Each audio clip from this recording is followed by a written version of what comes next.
Hi guys, this is Wednesday, February 26th, 2014.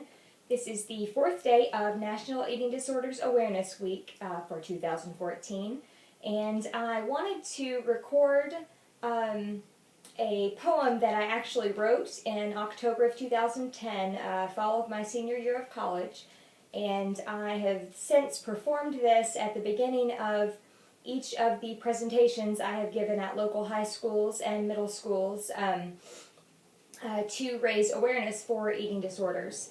And this year, if you know me outside of just this video, you know I have for a very long time, but more particularly the past year or so, finally been diagnosed with chronic Lyme disease, which I have a completely other channel that deals with that, so I won't elaborate too much here, but it's kind of been the health answer that we've been waiting for, and kind of the answer to all of my problems that have gone on for a very long time.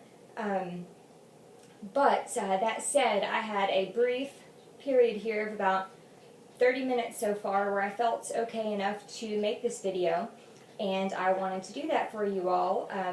Because even though my focus has kind of shifted to be more about Lyme disease awareness currently, as anyone who knows me knows, I have struggled with an eating disorder since 2003, and that's, 10 plus years. My focus has kind of become more lately heavily focused on the Lyme disease and doing whatever I have to do to heal from that. So the eating disorder, praise the Lord, for me is not the major, is not the most major issue I'm dealing with right now, and in fact it's kind of taken a back seat, which has been awesome, and I hope that it stays that way, even once I'm healed from Lyme disease, and I think it will, because I know that with God, anything is possible, and as my shirt says, He can and already has set me free from a lot, so I have no doubt that He's not finished working on this good work that He started in me. Anyway, without further ado, I want to get into the poem. The poem, just a brief background, for those of you who don't know, a common practice among eating disorder sufferers is to give their eating disorder a name, or at least refer to it as a separate entity. The most common name is ED, simply because, eating disorder, ED, makes the name ED, and it's a lot. It's easy because a lot of top name authors and mentors and speakers, etc., use that, so you read books, and it's a lot easier if that's the persona that you've given to your eating disorder.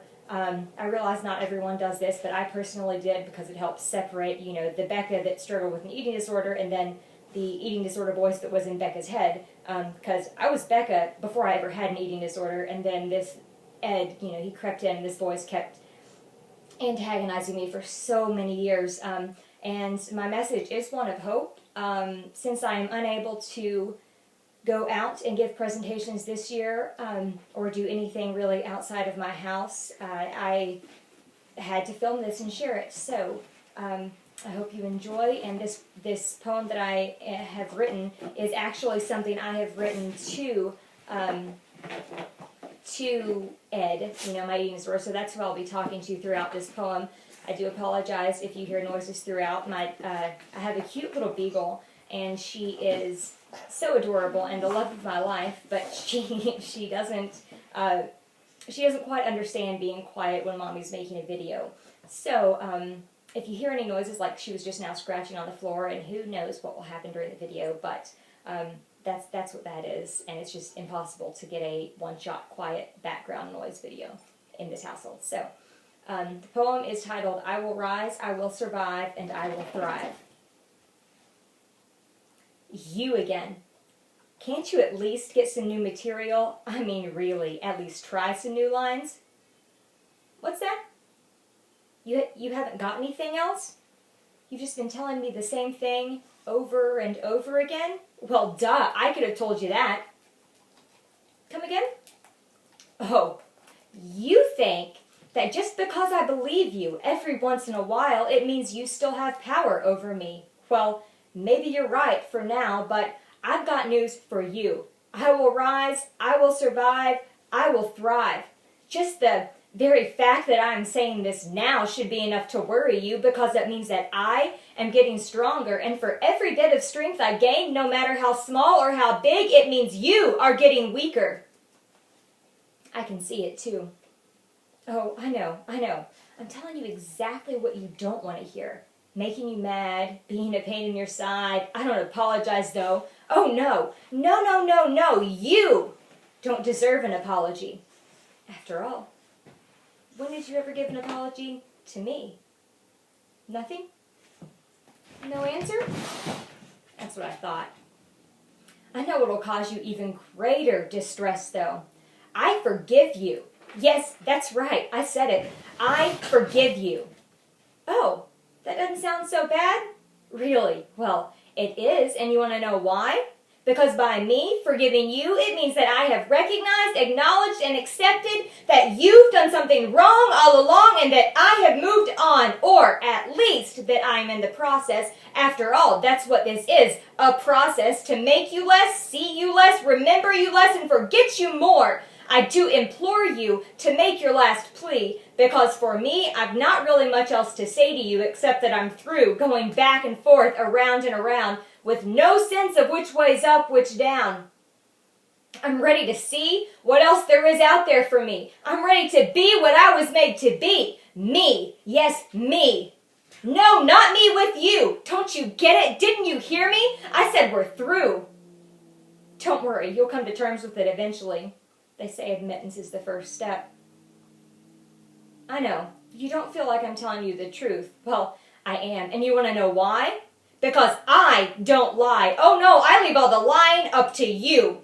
After all, you're so good at it, so go ahead, lie to yourself. Convince yourself that I am all yours. That's fine by me, because quite frankly, by the time you wake up and realize I'm not, I'll be gone. Vanish from your line of vision, not even a speck on the horizon. You won't be able to see me, you won't be able to hear me, you won't be able to touch me, and you certainly won't be able to command me. Scared? Yeah, I would be too if I were you, but I'm not. Thank goodness I'm not. You are no longer welcome in this spot, in my mind, in my heart, in my life. I have far better things that fill it, so now I will seal it up from you forever. What's that? What's that you say? Huh.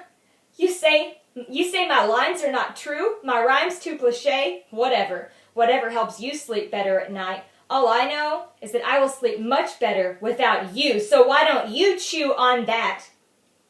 Like I said, you are no longer welcome. And don't try to come back, because I won't crack, I won't retract. This is the real deal. I'm going to feel everything you don't want me to feel. I'm not reinventing the wheel. I'm taking back what's mine. I'm taking back my identity. I'm taking back my dignity. I'm taking back my life. No more of the strife that you have brought. Go ahead. Run away.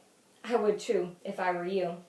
Just remember this. You're not leaving of your own accord. You're leaving because I am making you leave. You're leaving because I no longer have room in my life for such a meaningless, hurtful, spiteful, vicious, disrespectful, good-for-nothing piece of work, such as you.